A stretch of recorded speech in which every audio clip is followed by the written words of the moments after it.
आदरणीय आचार्य राजेंद्र जी, आचार्य योगेंद्र जी,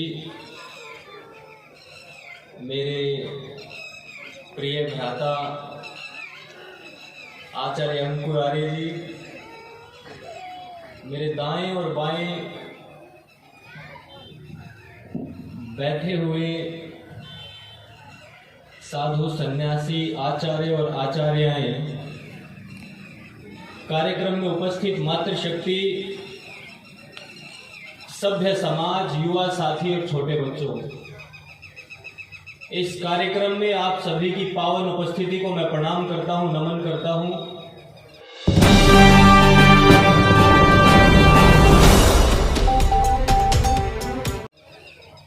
और आपके मध्य उपस्थित होकर अपने विचार प्रकट करने का अवसर प्राप्त हुआ, इसके लिए आपका धन्यवाद भी मैं प्रस्तुत करता हूं। अभी आर्य जी ने मेरा माइक ठीक किया है और मैं हाथ में भी बोल सकता था, लेकिन क्या करें, महर्षि दयानंद सरस्वती ने जो हमारे रक्त में उबाला भर दिया है, उसके कारण मैं माइक को थोड़ा दूर रखता हूँ। मेरी आवाज़ धीरे धीरे बढ़ती है, तो ज़्यादा पास हो जाता है तो फिर कुछ समस्या हो जाती है।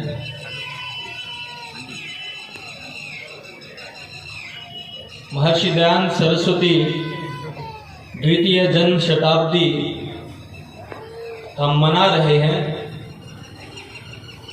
और जब महर्षि दयानंद सरस्वती का आविर्भाव हुआ था तब बहुत सारे गुरु घंटाल, कोई 50 लोगों का हाथ पकड़े ले जा रहा, कोई 100 लोगों का हाथ पकड़े ले जा रहा, कोई 1000 लोगों का हाथ पकड़े ले जा रहा है।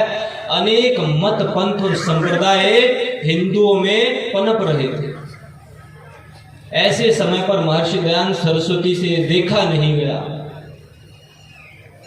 और एक बड़ी प्रसिद्ध कहावत है जो इन गुरु घंटालों के लिए मैं बोलता हूं, कुएं जाना से खाक लावेंगे, अपना काबा जुदा बनावेंगे। कुएं जाना से, अपने अपने प्रीतम की गली से ईंट पत्थर रोड़े धन संपत्ति लेंगे और अपना स्वयं का उपासना ग्रह बनाएंगे। मैं उसका भगवान बन जाऊंगा, 1000 2000 लाख 2 लाख मेरे चिल्ले बन जाएंगे। ये इन गुरु घंटालों की महत्वपूर्ण पंक्ति उस समय बनी हुई थी। कुएं जाना से खाक लावेंगे, अपना काबा जुदा बनावेंगे। और महर्षि दयानंद सरस्वती जी से देखा नहीं गया। उन्होंने कहा, अरे कहां जा रहे हो, आओ इधर, वेदों की ओर लौटो। ये तुम्हें गलत मार्ग पर लेकर जा रहे हैं, असत्य मार्ग पर लेकर जा रहे हैं, अधर्म के मार्ग पर लेकर जा रहे हैं। मैं तुम्हें तुम्हारी जड़ों से जोड़ने के लिए आया हूं, प्रयास कर रहा हूं, तुम इधर आओ। ऐसी विपरीत परिस्थितियों में महर्षि दयानंद सरस्वती ने इन गुरु घंटालों को ललकारा था।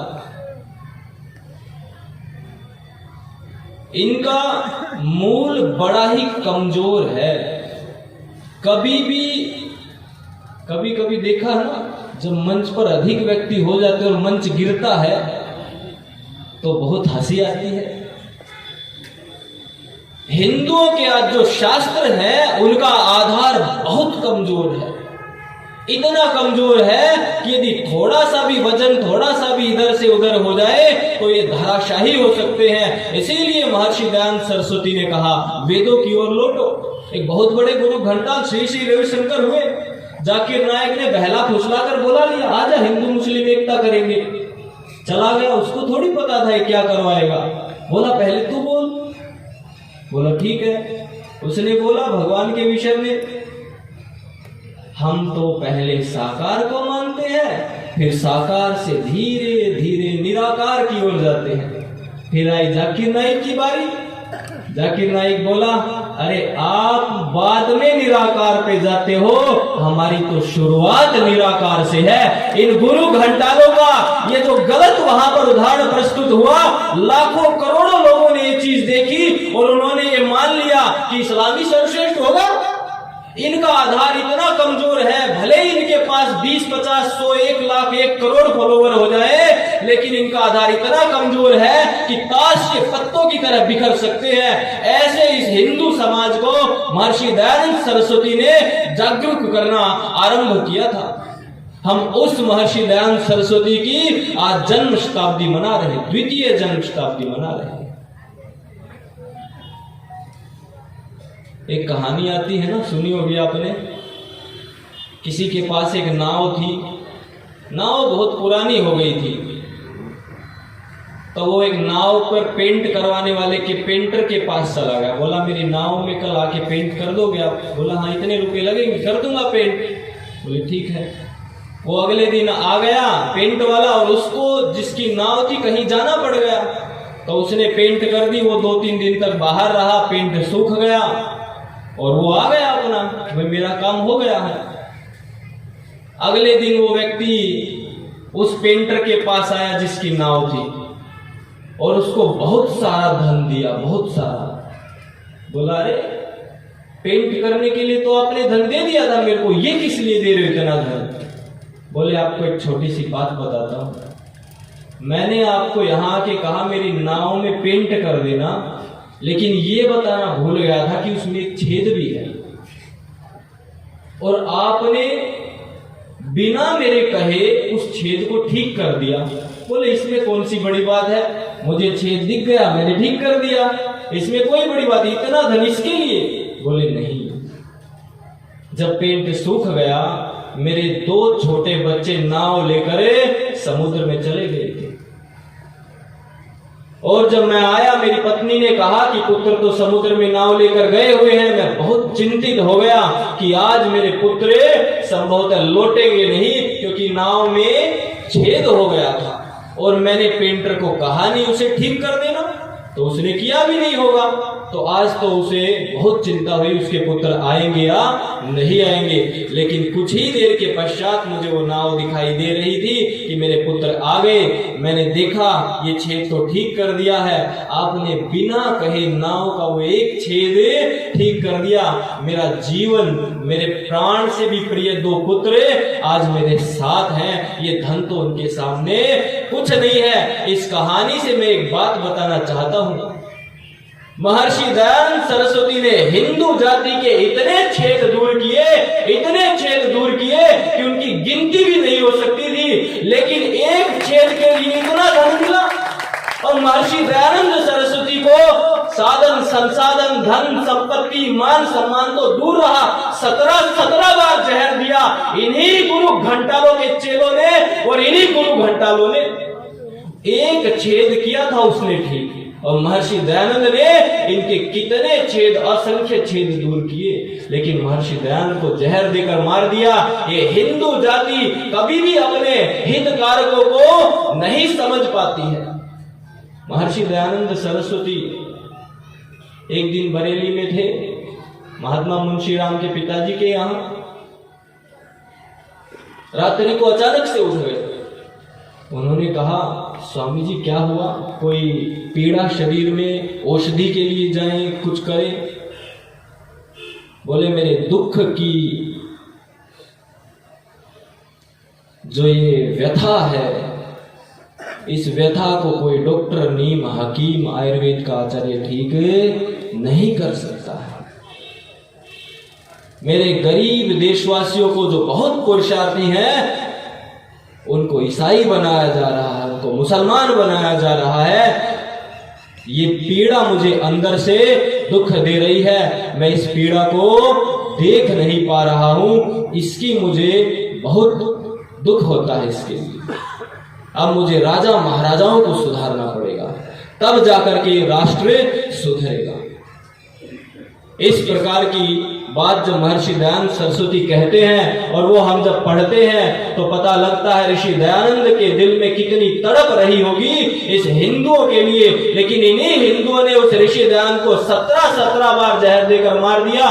कितने आश्चर्य की बात है। और ये आज भी गुरु घंटाल इसी प्रकार से अपना कार्य करते जा रहे हैं, आज भी लगे हुए हैं। इस समाज में इतनी बाढ़ आई हुई है, कोई जेल में जाता, थोड़े दिन के पश्चात फिर बाहर आ जाता है। आर्य समाज ने, यहाँ पर बैठे सभी आर्यों ने बलिदान दिया था। हमारे आचार्य आज नहीं है, उनके नेतृत्व में हमने बलिदान दिया था, और पता लग रहा कुछ गुरु घंटालों के केस माफ होते जा रहे हैं, और वो आने की भी उनकी कवायद शुरू हो गई है। क्या वो बलिदान इसी दिन के लिए दिया था? इनके लिए जितने भी बलिदान हमने दिए, ये हिंदू जाति साथ खड़ी नहीं होती। और महर्षि दयानंद ने आगे पता है क्या कहा? बोला ईसाई अथाह धन लगा रहे हैं अपने मत को प्रचारित करने के लिए, और हिंदू सो रहा है, ये मुझसे देखा नहीं जाता। महर्षि दयानंद सरस्वती ने ऐसे ऐसे उपकार इस हिंदू जाति पर किए कि उसको हम बता नहीं सकते हैं। मैं 8वीं कक्षा में था, दिल्ली जाता था पढ़ने। किसी महात्मा आर्य ने वहां पर एक छोटा सा बैनर लगाया हुआ, आजकल बताते नहीं है, खान बाबा बंगाली, ये दवाई ले लो ठीक हो जाओगे। बसों में देखो आप, सरकारी बसों में क्या क्या फालतू की चीजें। किसी आर्य ने, मैं नहीं जानता किसने, लिख रखा सत्य को जानने के लिए सत्यार्थ प्रकाश पड़े, और चिपका रखा।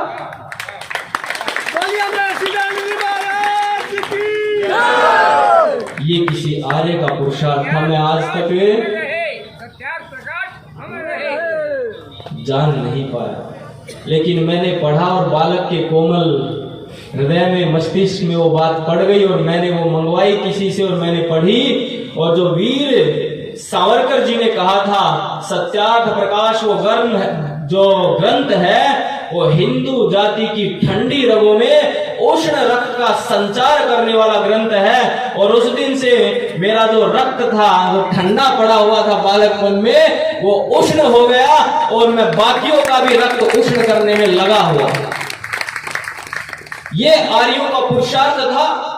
बस हो या कहीं चौक चौराहे हो, वही प्रचार प्रारंभ होता था, और आज भी कर रहे हैं। इतनी बड़ी संख्या में आप आए हैं, अपने साथोरों को भी लेकर आए हैं, इसके लिए आप बहुत बधाई के पात्र हैं। और हृदय प्रफुल्लित हो जाता है, मन आह्लादित हो जाता है, ऐसा सात्विक वातावरण होता है। हमारियों के बीच में बैठते हैं, महर्षि दयानंद सरस्वती की बात चलती, उनके ग्रंथों पे चर्चा होती है, तो इससे बड़ी और कोई बात नहीं होती, और हमारा तो खून बढ़ जाता है। वो कह रहे थे अपने आर्य जी, 45-50 किलो का ये व्यक्ति है, अपना नौजवान है, लेकिन कभी कभी ऐसे कार्यक्रमों में जाते हैं तो 1-2 किलो बढ़ आगे जाते हैं। महर्षि दयानंद सरस्वती के विचारों ने सर्वप्रथम यहाँ पर नमक सत्याग्रह, आप जानते हो गांधी ने किया होगा, और सर्वप्रथम नमक के टैक्स की बात करके देशवासियों को यदि किसी ने जागृत किया था तो महर्षि दयानंद सरस्वती ने किया था। अपनी राष्ट्रीय अस्मिता, अपने गौरव को, अपने इतिहास को, अपनी सभ्यता, भाषा, पहनावा, इन सबके प्रति यदि जागरूक किया था, स्वदेशी के विचार यदि प्रबल किए थे, तो महर्षि दयानंद सरस्वती थे। और उन्हीं की प्रेरणा से स्वामी श्रद्धानंद निकले। आज भी चांदनी चौक पर है उनका स्टैच्यू, जहां पर वो घंटा घर है, देखा ना आपने, कितने बलिदान वहां पर हुए। वहां पर हमारे स्वामी श्रद्धानंद का स्टैच्यू होना इस बात का प्रेरणा देता है, इस बात का प्रमाण है कि कितने बड़े बड़े बलिदान है स्वामी श्रद्धानंद ने दिए होंगे। ये हमारे महर्षि दयानंद सरस्वती की प्रेरणा थी। जो पंडित लेखराम, कहीं धर्म परिवर्तन हो रहा था, ट्रेन में बैठते हैं, ट्रेन का स्टेशन नहीं है, कूद जाते हैं, लहूलुहान होते हैं, और उस मतपंथ संप्रदाय के विरुद्ध जाकर खूंटा गाड़ देते हैं कि मैं वेदों का प्रचारक, वेदों का मानने वाला ऋषि दयानंद ने भक्त, मेरे साथ शास्त्रार्थ करो। और आज हम शास्त्रार्थ महारथी पंडित लेखराम को मानते हैं। ये महर्षि दयानंद सरस्वती के ग्रंथ की प्रेरणा थी। जो राम प्रसाद बिस्मिल निकले, जिन्होंने a man with pen and pistol, ये हम कहते हैं, पेन भी था और पिस्टल भी थी। ये आर्य होते थे कि अपने शास्त्र और अपने शस्त्र दोनों से मुकाबला करते थे, इस ढोंग अंधविश्वास, पाखंड, देशद्रोहियों का और असत्य मार्ग पर चलने वालों का। वो महर्षि दयानंद सरस्वती थे, जिनकी प्रेरणा से पंडित गंगा प्रसाद उपाध्याय ने मुसाबिहुल इस्लाम पुस्तक लिखी थी। और बहुत सारे इस्लाम के स्कॉलर क्या कहते थे, अरे ये ऐसी पुस्तक है, इसको पढ़ने मात्र से आधा काफिर हो जाता है, इसको पढ़ने मात्र से आधा काफिर हो जाता है। ऐसी वो पुस्तक लिखने वाला किसका शिष्य था? महर्षि देव दयानंद सरस्वती का। और गुरुदत्त विद्यार्थी किसका शिष्य था? विस्डम ऑफ द ऋषि, जिस पुस्तक में जो यूनिवर्सिटीज में, विदेशों में पढ़ाई जाती रही है, वो गुरुदत्त विद्यार्थी महर्षि देव दयानंद का शिष्य था। यहाँ बैठे हुए हजारों सैकड़ों लोग किसके शिष्य हैं? उसी महर्षि देव दयानंद सरस्वती के शिष्य हैं। स्वामी ओमानंद किसके शिष्य थे? आचार्य बलदेव। और हम सभी यहाँ बैठे हुए हैं किसके शिष्य हैं? उसी महर्षि देव दयानंद के शिष्य हैं। उसी के ग्रंथों से प्रेरणा ली है। उन ग्रंथों से प्रेरणा लेकर आज आर्यों का डंका बज रहा है। हजारों की संख्या में ईसाईयत और इस्लाम वाले अपने अपने मत संप्रदाय को छोड़ रहे हैं और स्वामी दयानंद सरस्वती के ग्रंथों में उनकी रुचि दिखा रहे हैं। ये बहुत बड़ा कार्य है आर्य समाज की संस्था कर रही है। महर्षि दयानंद की जय, महर्षि दयानंद की जय, महर्षि दयानंद की जय। कुछ वर्षों पूर्व गुजरात में मैं जब काम कर रहा था तो बहुत ईसाइयों को वहां सनातन धर्म की ओर आए। चर्च वाले ताले बंद बंद करके चले गए थे। वहां पर हमने वहां से ललकारा कि हम किसी ढोंग अंधविश्वास पाखंड को नहीं मानते। हम महर्षि दयानंद सरस्वती के शिष्य हैं। यदि किसी में हिम्मत है तो आए, शास्त्रार्थ करे। ताले बंद करके भाग गए, रुके भी थे, व्यवस्थाएं भी बनाई गई थी, कोई नहीं आया। और जब वहां की आबादी ने देखा, वहां के लोगों ने देखा कि वैदिक धर्म वेदों के सामने किसी की खड़े होने की हिम्मत नहीं है, स्वयं आकर के अपने धर्म में वापिस आए और कहा हम भी ऋषि दयानंद के मार्ग पर चलना चाहते हैं। ये महर्षि दयानंद सरस्वती की प्रेरणा थी जो आज ये राष्ट्र हमारा गुलामी से आजादी की ओर आ गया। आजाद होने के पश्चात भी यहाँ पर कितने आंदोलन आर्य समाजियों ने किए। हैदराबाद की रियासत तो भारत में मिलती ही नहीं। ये वल्लभ भाई पटेल जी ने कहा था कि ये आर्य समाज का आंदोलन था जो आज हैदराबाद की रियासत यहाँ पर आई है। अरे हमारे हजारों नौजवानों ने, युवकों ने गांव से 20-20, 30-30 नौजवानों की टोलियां गई थी और हमारे स्वामी ओमानंद सरस्वती जी भी गए थे। ये तो हमने इतिहास पढ़ा है। नौजवान गए, पूरे हैदराबाद के चारों ओर कुछ जेलों में कुछ लठ लेकर खड़े थे और विजय प्राप्त करके लौटे कि या तो मरेंगे यहीं पर या विजय साथ ले जाएंगे। ये उनका नारा था। कौन थे? वही महर्षि दयानंद सरस्वती के शिष्य थे जिन्होंने बुगुल फूका था। और गांधी जी कह रहे थे आर्य समाज तो चट्टान से टकरा रहा, बर्बाद हो जाएगा। अरे आर्य समाज तो और प्रबल हो गया है।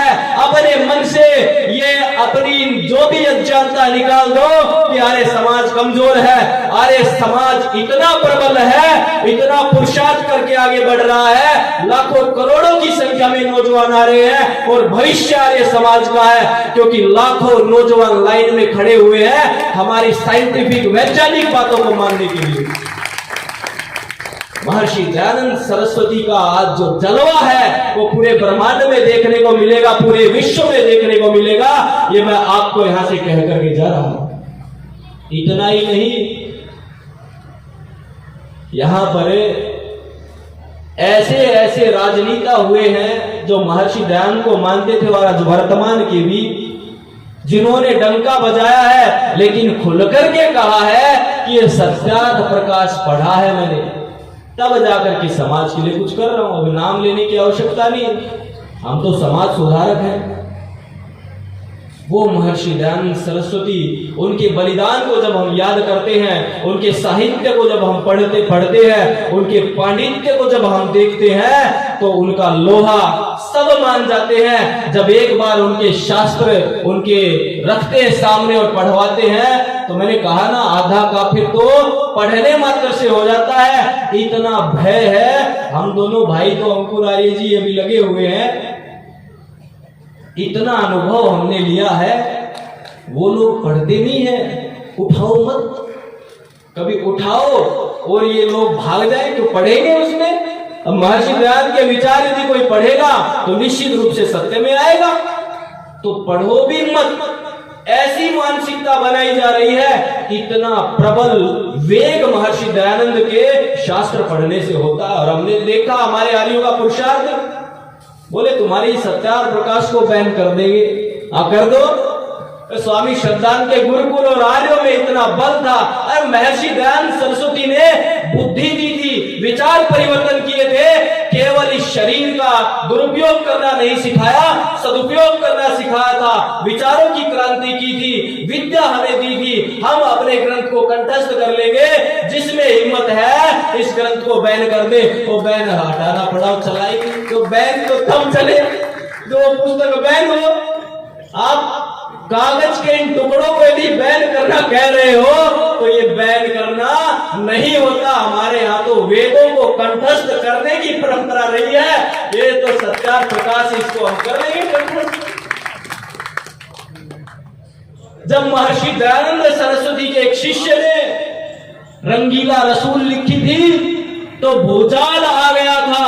तुर्की तक के लोग और राजे कह रहे थे कि भारत देश में ये हिंदू सनातनों के सारे ग्रंथों पर बैन लगाओ, नहीं तो हम साथ नहीं देंगे। और उस समय के बहुत सारे नेता ऐसे थे जो उनकी बात मानने के लिए तैयार थे, लेकिन ये स्वामी श्रद्धानंद का प्रबल वेग था और तप था, तेज था उनका संघर्ष और उनकी ताकत थी कि वो इसमें सफल नहीं हो पाए। वही रंगीला रसूल जिसने क्रांति की थी आज भी हमारे युवाओं के हाथ में है। अन्यथा ऐसी कोई पुस्तक इस संसार में नहीं है जिसने मोहम्मद के बारे में कुछ कहा हो, वो लोग पुस्तक आज भी मिल रही हो। एकमात्र पुस्तक और वो आर्य विद्वानों ने लिखी, महर्षि दयानंद के शिष्यों ने लिखी। ऐसी परंपरा को हम मानने वाले हैं। लेकिन आर्यों, इस परंपरा का क्या लाभ यदि इस परंपरा से लाभ नहीं उठा पाए? इस परंपरा का कोई लाभ नहीं यदि अपने अमर बलिदानियों का, अपने आचार्यों के जो बलिदान हुए हैं उन बलिदानों को यदि हम एक सही दिशा की ओर ना लेकर जा पाए। ये जो ढोंग अविश्वास पाखंड फैला हुआ है, ये जो मतबंध संप्रदाय ढोंग में आगे बढ़ा रहे हैं, अलग अलग प्रकार की मान्यताओं को लेकर आगे बढ़ रहे हैं, हमारे शास्त्रों पर प्रश्न चिन्ह हटा रहे हैं, प्रश्न जो लगा रहे हैं प्रश्न चिन्ह, निश्चित रूप से हमें इकट्ठे होकर के इस वेग को रोकना पड़ेगा, इस बल को रोकना पड़ेगा। जो आंदोलन पहले हुआ करते थे पुनः वो आंदोलन करने पड़ेंगे। हमारी माताओं को, अपने बालकों को क्षत्रिय विद्या देनी पड़ेगी, पिता को उनको क्षत्रिय विद्या के साथ साथ ब्राह्मणत्व की विद्या भी देनी पड़ेगी और अर्थ कमाना सिखाना पड़ेगा। अभी कभी कभी मजाक में कह देते पंचर पुत्र, कभी कभी हो जाता है, किंतु एक वास्तविकता यहां से लेकर जाना, आर्य वो जो श्रेष्ठ किण्वंतो विश्वमार्यम अपघनंतो रावण है, इसके लिए इंद्रम वर्धनतो चाहिए, हमारी एकता चाहिए, धन की, बल की, राज की, मन की, हर प्रकार से हमें बल चाहिए। आज 8-10 हजार की नौकरी करने भले ही एक हिंदू का बालक चला जाए, लेकिन पंचर लगाकर 40,000 रुपए नहीं कमाना चाहता है। उस 8-10 हजार में वो ना अपने परिवार को चला सकता है, ना दान दे सकता है, उससे धर्म की रक्षा की आशा अपेक्षा नहीं की जा सकती। संघर्षी बनो, पुरुषार्थी बनो, बालकों को शिक्षा दो धन कमाने की, तब जाकर के हम आर्य समाज इस वेद के धर्म को, इस सनातन धर्म को बचा पाएंगे, इसकी रक्षा कर पाएंगे। यही तो महर्षि दयानंद सरस्वती ने सिखाया और समझाया था। दशांश तो तब देंगे जब परिवार चलाने के लिए पैसा होगा। उपनिषद में कहता भूखे पेट धर्म का कार्य नहीं हो सकता। हमारे बुजुर्गों ने बना दिया भूखे पेट भजन नहीं हो सकता। बात बराबर है। उपनिषद पढ़कर सामान्य भाषा में दूसरों को समझा दिया। और यही वास्तविकता है कि हमें अपने समाज को प्रबल बनाना होगा, धनी बनाना होगा, एकता के साथ आगे बढ़ना होगा। निश्चित रूप से महर्षि दयानंद सरस्वती का जो उद्देश्य था, यहाँ से पाप, अंधविश्वास, ढोंग, वेद विरुद्ध मतपंथ संप्रदायों को इस राष्ट्र से भगा देना, अपनी राष्ट्रीय अस्मिता और एकता को बनाना, वो सफल हो जाएगा। और हम आर्यों से अपेक्षा की भी जा सकती है, बाकी संसार में किसी से अपेक्षा की भी नहीं जा सकती। तो हमारे ऊपर बहुत अधिक, वो हमारे कंधों पर बहुत बोझ है। इस बोझ को बोझ समझेंगे तो बोझ ही हो जाएगा। इस बोझ को कर्तव्य और दायित्व समझेंगे तो हम सफलता की ओर लेकर चले जाएंगे। यही महर्षि दयानंद सरस्वती को उनकी द्वितीय जन्म शताब्दी पर सच्ची श्रद्धांजलि होगी।